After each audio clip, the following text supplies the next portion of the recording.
This week, we're going to follow up on brain-gut axis, and probably the best we can describe it would be deciphering its impact on mental health, because it's not just how you digest food and absorb nutrients and whatnot. It's much more to it. So we kind of went through all the science behind it last time, but maybe a small recap would be in place just so people understand what actually is it, and then we open up with everything else. Yeah. So as far as like the quick recap is, there are sections of your body that tie your skin, your brain, and your gut together, right? And that's everything that we talked about in the previous episode of how there's a direct connection between your brain and your gut through the vagus nerve, and how the skin is made from brain tissue in the embryonic stage called neuroectoderm, and how the skin has to coordinate with the brain to coordinate with the gut, and vice versa, because this goes both ways, so that the brain is always sensing the correct information coming in from your environment, both from your skin and from the other environmental sensor, which is your gut, which is not technically inside of you, because you have an opening right here, your mouth, and an opening on the backside that connect your guts to the outside world, right? So they're major environmental inputs, and they need to be coordinated in order for it to be to work efficiently at what it's doing. And there's all the stuff that we talked about at that previous episode. Today, I think following up from about, that is more important. Kind of understand what is the role of gut microbiome in mental health, and is there any role at all? Because we sometimes hear the saying, "You are what you eat," but we always kind of apply it to, hey, if I eat like a lion, I'm going to be strong, powerful, and whatever. And if I eat whatever, so that kind of nonsense that does not necessarily tie to mental well-being. So is there something that ties gut microbiome to how we feel mentally? Yes, a lot. So today we'll discuss kind of like the mechanics of what happens when food goes into your body, and then you'll start to understand a little bit about how this ties to your mental health. But the important part was last episode on there's a direct connection to your brain from your gut, right? So they're always in connection, just like a wired connection of cable from one end of your house to the other. So it's direct connection. So when you eat some food, everybody knows that your stomach has acid in it. And that is produced by proton pumps, right? And people know this because if they take an antacid or Prilosec or something like that, those are proton pump inhibitors. So it reduces the acid content in your stomach. But normally, your stomach acid is pretty dang powerful. It should be just like a step or two below battery acid. So it's very acidic. And the reason for that is your body, your stomach is the place where metal ions start to become pulled out from your food. And what I mean by that is everybody knows that, if you looked at a multivitamin, there are metals in there. There's things like zinc, there's things like copper, there's iron. There are actual metal ions in a multivitamin. But I mean, the original place that they come from is actual food. And so your body's acid at the stomach level is meant to start to dissolve metal ions so that they can be uptake appropriately. Now, there's proteins and carbs and fats in that milieu of stuff in your stomach. Those don't necessarily get absorbed because of the acid. Those will get absorbed even if there was just water in your stomach. It's the reason there's acid is for the metal ions. But there's a problem there. There's lots of protons in that mix. Protons are coming from the protons in your mitochondria. That's where proton pumping actually happens, and then some of those protons get moved to your stomach through proton pumps in your stomach. And the metal ions in there are incredibly valuable, and they need to be pulled out. And some of them are toxic, but they need to be pulled out of your food so that they don't go into your blood supply, so that they can be removed with stool and all that, like mercury and nickel. Like too many of those things need to be dissipated. And your body's good at doing that if it has all the nutrients and all the right signaling. So right away, you can see, because we all know that mercury poisoning and heavy metal poisoning will affect your mental health. So if there is something wrong with that mechanism, you can already see there's going to be a direct problem with your brain. Okay. Now, the next step from the stomach going into the small bowel is a reversal of all those protons, because everybody understands that all our food energy gets turned into electrons at the mitochondrial level. And if you don't know that, then now you know. Every single carbohydrate or fat gets turned into an electron and used in the electron transport chain within your mitochondria. Okay.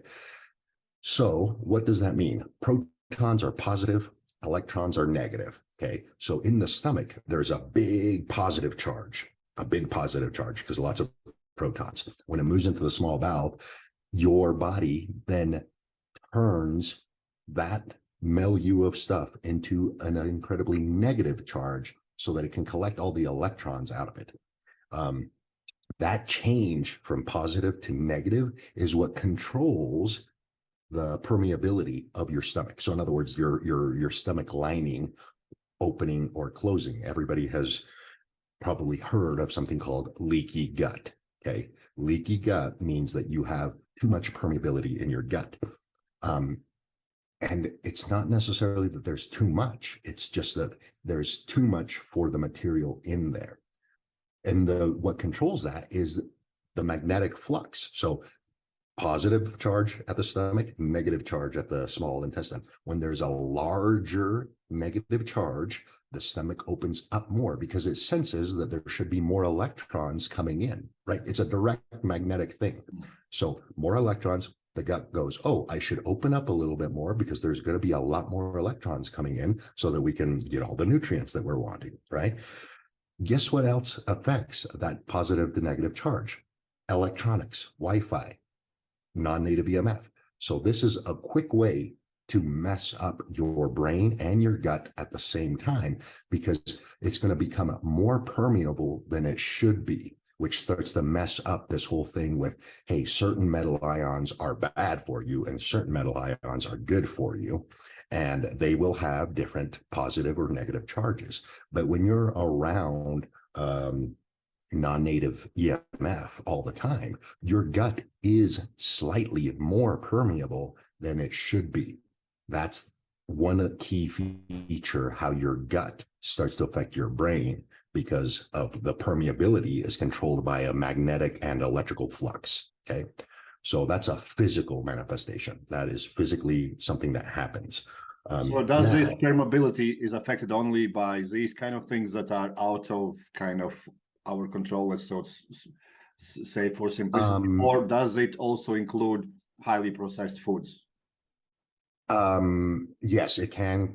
Yes, in a roundabout way, highly processed foods can make your gut more permeable, and that's actually the next step, right? So that was a physical manifestation of your body already does this by lots of protons at the stomach, and then switches it to lots of electrons, and just think of a positive charge in the stomach, negative charge in the small bowel, and that can be affected by outside things as well.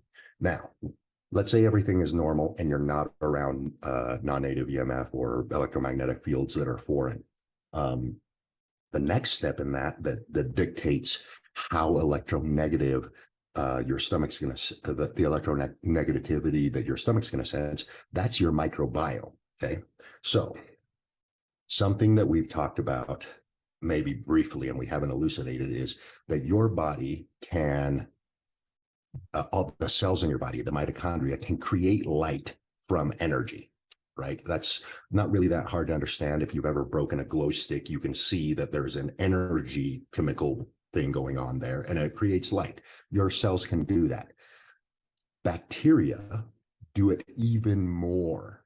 Okay, their light that they give off is even greater when they process food. Okay, your microbiome is exactly that. It's bacteria. Okay, so when you have a very diverse microbiome, which is a good thing, you want lots of diversity in your microbiome. They give off a lot more light, a lot more light. So think of it this way. Your stomach is like a light bulb. And the more good food you put into it, the more basic light, the more light your microbiome is going to create. And that light is not just lit up and goes nowhere. That's a signal to your stomach, your intestine lining, to pick up certain things like, oh, if there's lots of light, that means we're going to be able to curl. That's literal electricity. Light is electricity. Light is energy, right? So when they're creating lots of light, guess what that means? There's lots of electrical connectivity. So it means, oh, we should open up the permeability just a little bit more or close it down, depending on that signal that the microbes are sending. So if you eat a lot of processed food, and this has been shown in lots of studies, your microbiome becomes less diverse. In other words, the light they give off is now not as great and not as diverse in the spectrum. So what that means is over time, certain parts of your bowel will receive more signaling than other parts. So you'll end up with a dysregulated absorption of electrons, okay? And so some parts of your gut will become really permeable and others will become very not permeable if your microbiome is not very diverse, which is what happens, and they've shown this in lots of studies, when you predominantly eat processed food, your microbiome by default becomes less diverse. Now, that has been shown in studies already. Here's the thing. Something that controls the diversity of your microbiome even more than food is sunlight, because we've talked about it in previous episodes, how sunlight can penetrate up to 30 centimeters into your body. So think of it this way.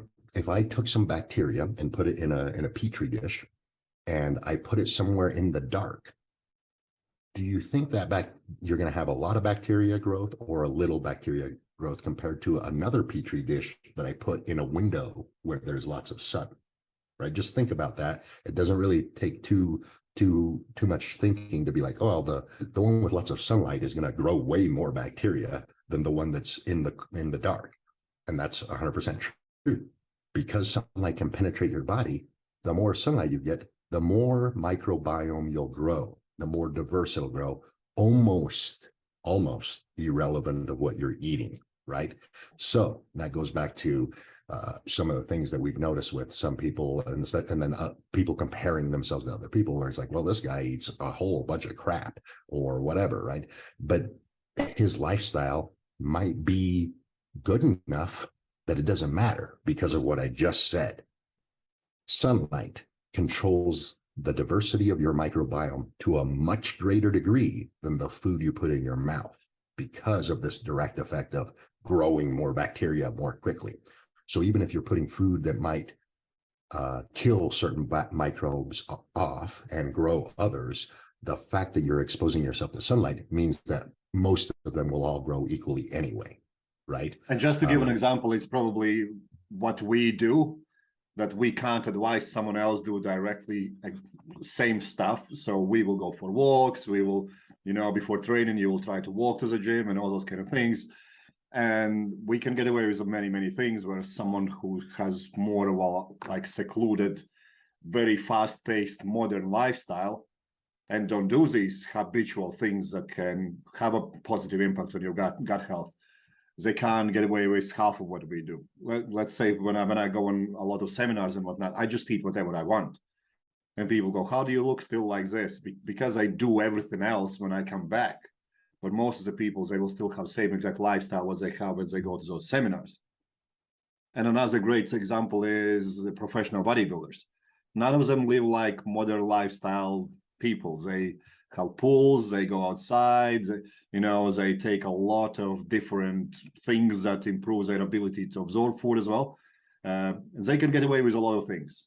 And when I tell people, hey, let's stay away from protein shakes, carb shakes, and all this kind of thing until we actually understand what your body can tolerate, they look at me with big eyes like, why are we doing that? Because you're not those guys. You're not those Instagram models who can get away with whatever the hell they do, because they not only eat specific way, they only have a specific lifestyle. And that's what you just explained. It's it sounds like it's not important, but it really is probably the most important thing.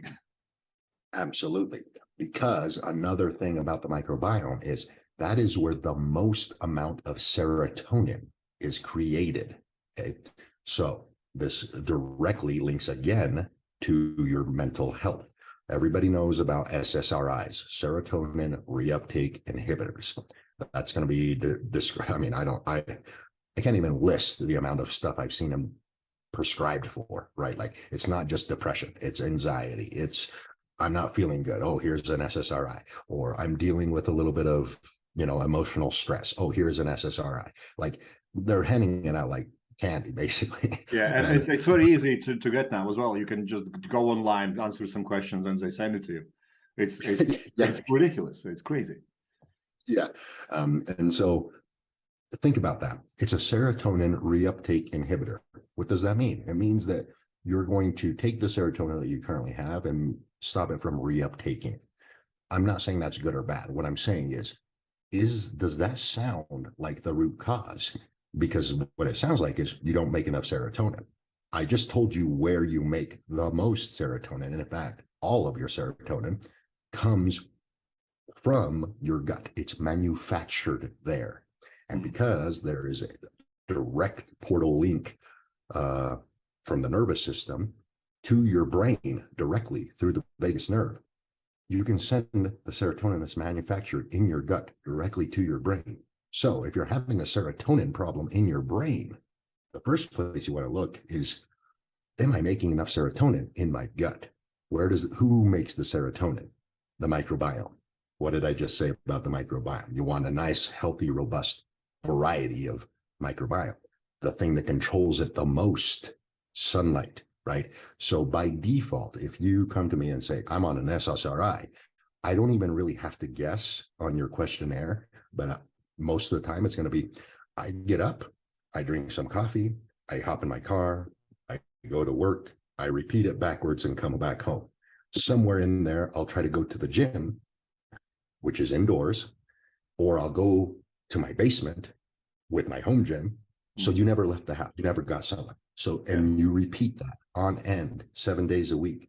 Or maybe there's a weekend where it's like, oh, by the way, I get outside for an hour or so sometime on Saturdays and Sundays, right? I'm like, well, you just described that 96% of your life is indoors. How are you going to make serotonin? Yeah. You're not going to make very much, right?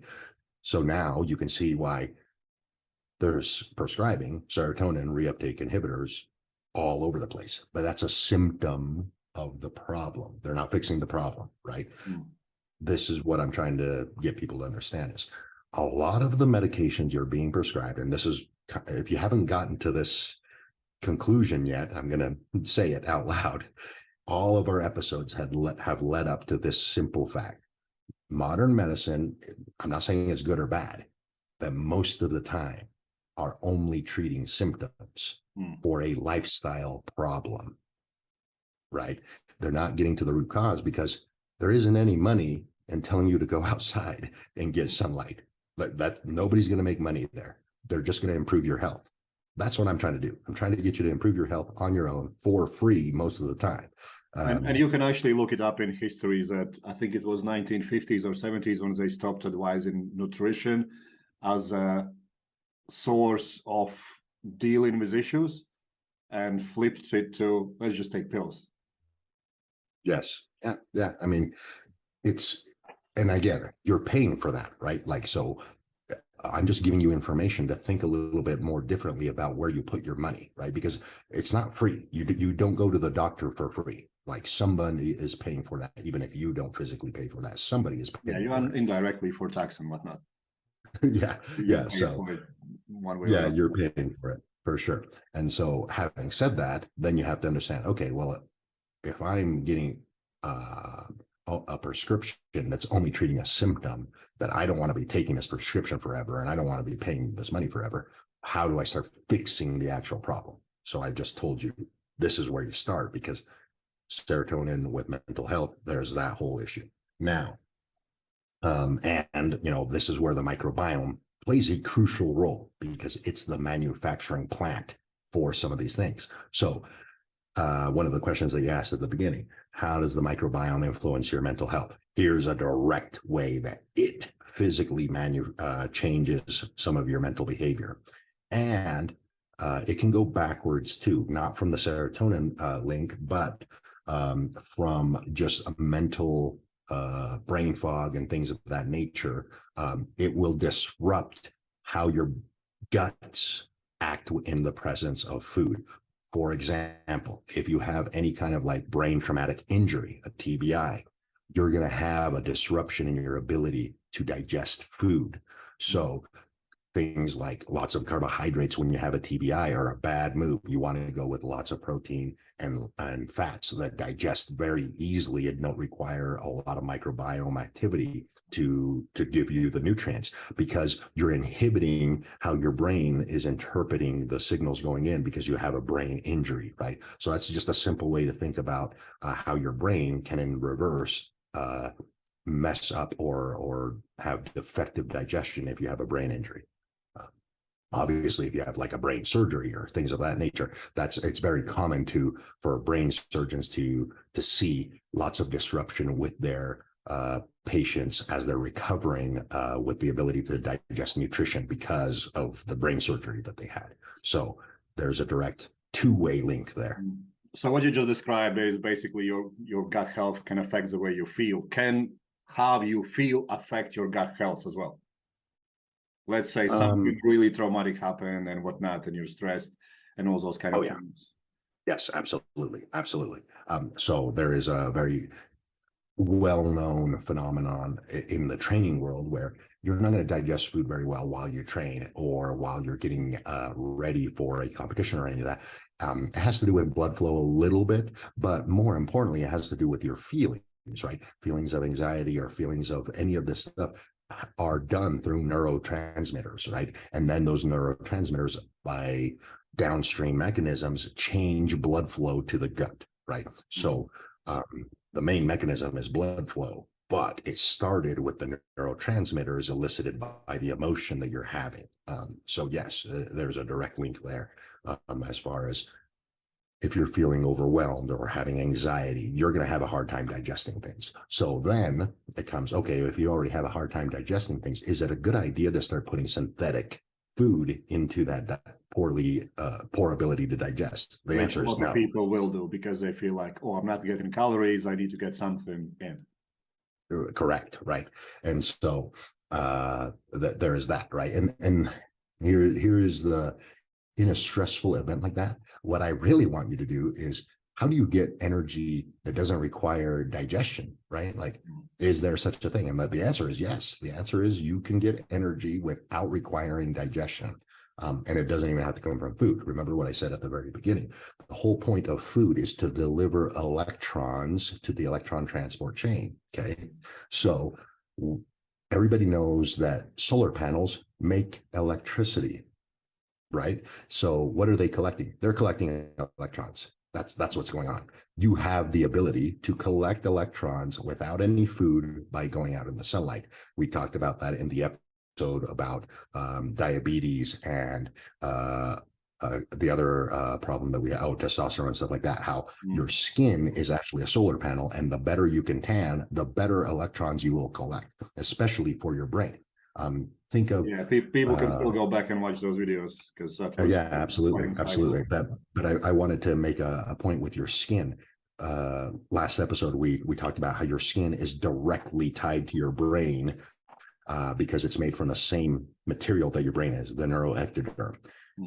That literally tells you that your skin is a solar panel for your brain. It's an electron collector for your brain. So if you're having emotional issues, anxiety issues, things of that nature, brain disruption issues, and you're struggling to get enough food in, the best thing you can do is get more sunlight, because that's literally going to directly give your brain more electrons through your skin, right? So now you're able to mitigate the physical thing that you're feeling, the anxiety, the sadness, whatever, more effectively without impacting your gut health, because you're putting in some, pre-digested foods and stuff like that, that your body, your microbiome and your guts aren't really even going to be prepared to digest correctly because your brain is having an issue, right? Of anxiety or a loss of a loved one or things of that nature, right? And what we usually see is opposite. When someone starts feeling sad, they dim the lights, wrap under the blanket, put some sad songs on, a big jar of whatever sweets, and yeah, I'm not saying you sweet. can't. Yeah, I'm not saying don't do that, right? Like, especially if you just found out or whatever. But Yeah. once it's like, hey, I want to start feeling better. Once you have mentally said, hey, I want to start feeling better, the answer is don't go to the psychiatrist and get an SSRI or start trying to cram a bunch of food in you. The answer is take step number one of undo the environment you just did, which is darken the lights, went to your bedroom or whatever, go the opposite direction, get outside, go for a walk, get some sunlight on your skin, as much skin as possible. That will dramatically accelerate how the brain starts to receive electrons very quickly, like literally almost instantly, because photons travel at the speed of light, literally.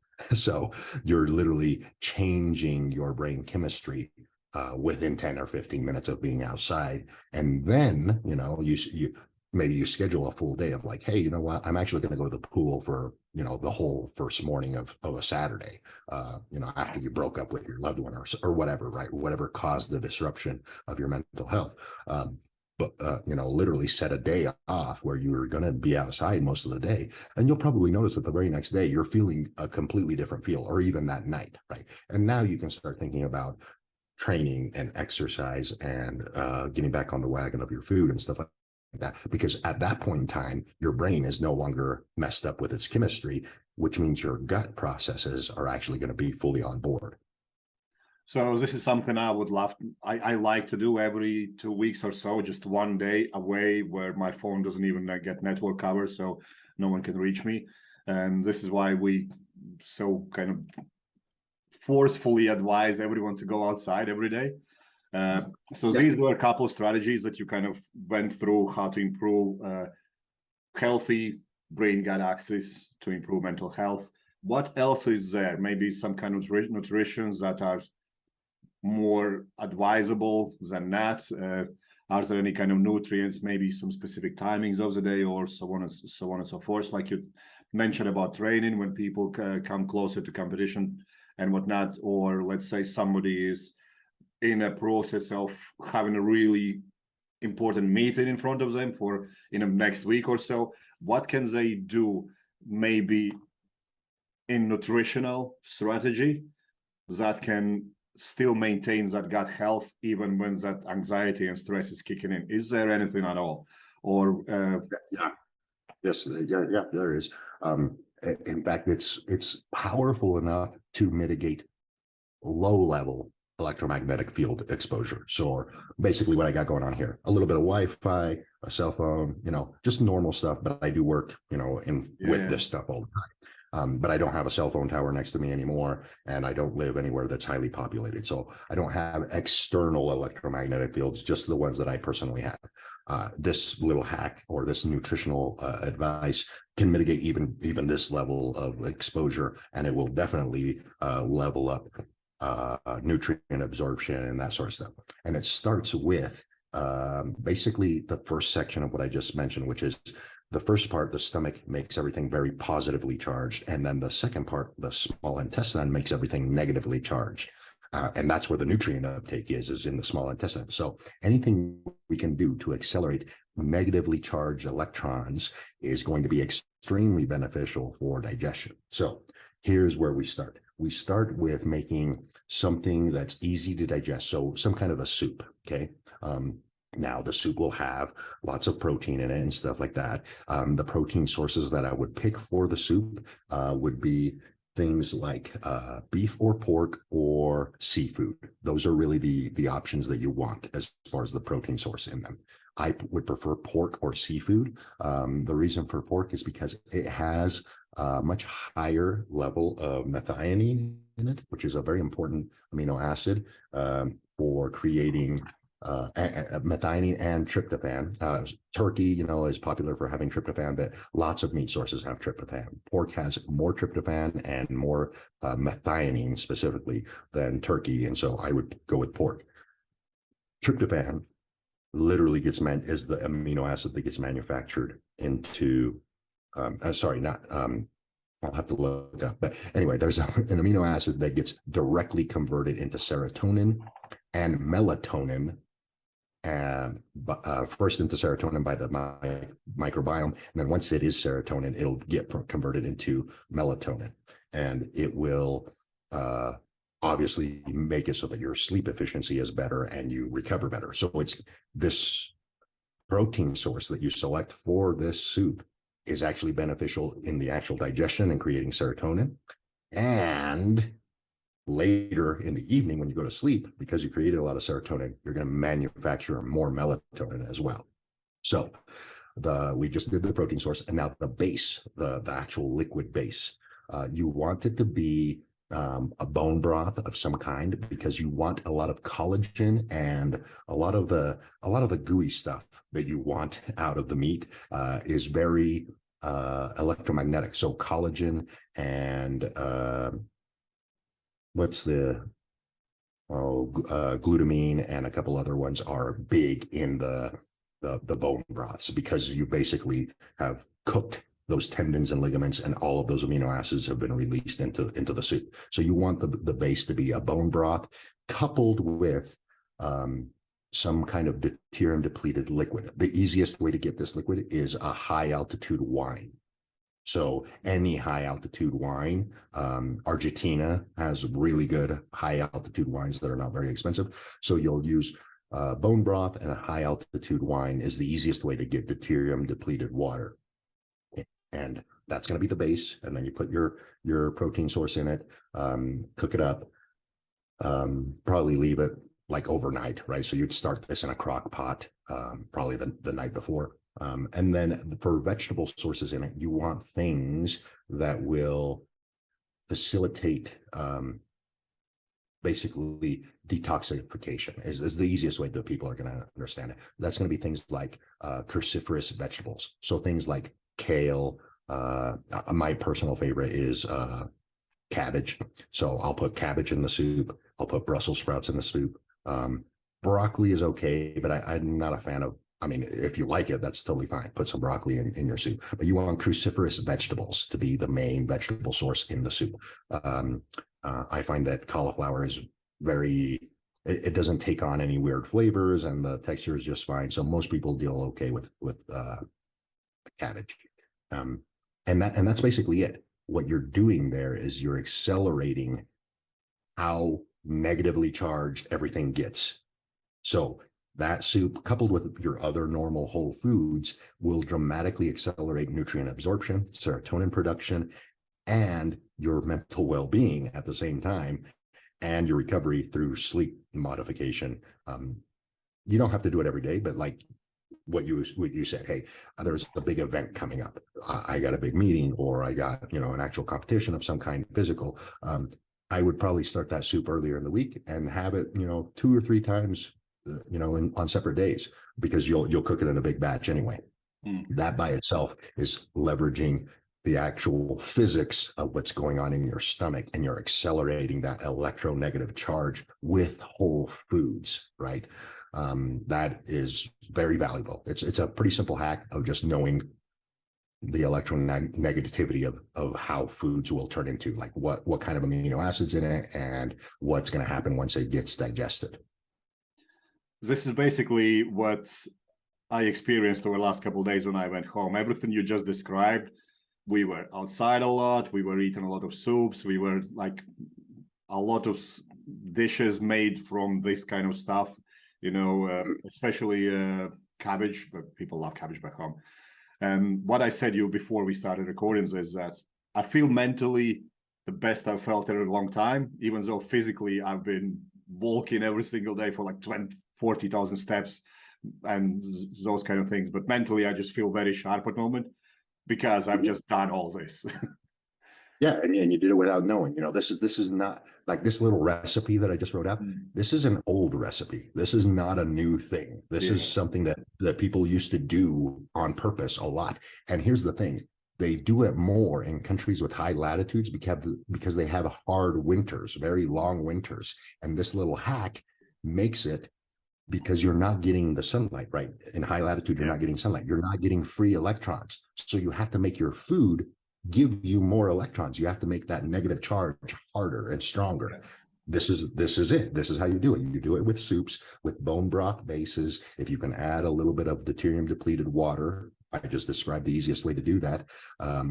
You're literally getting free electrons from the same food if you construct it with certain materials and in a certain way.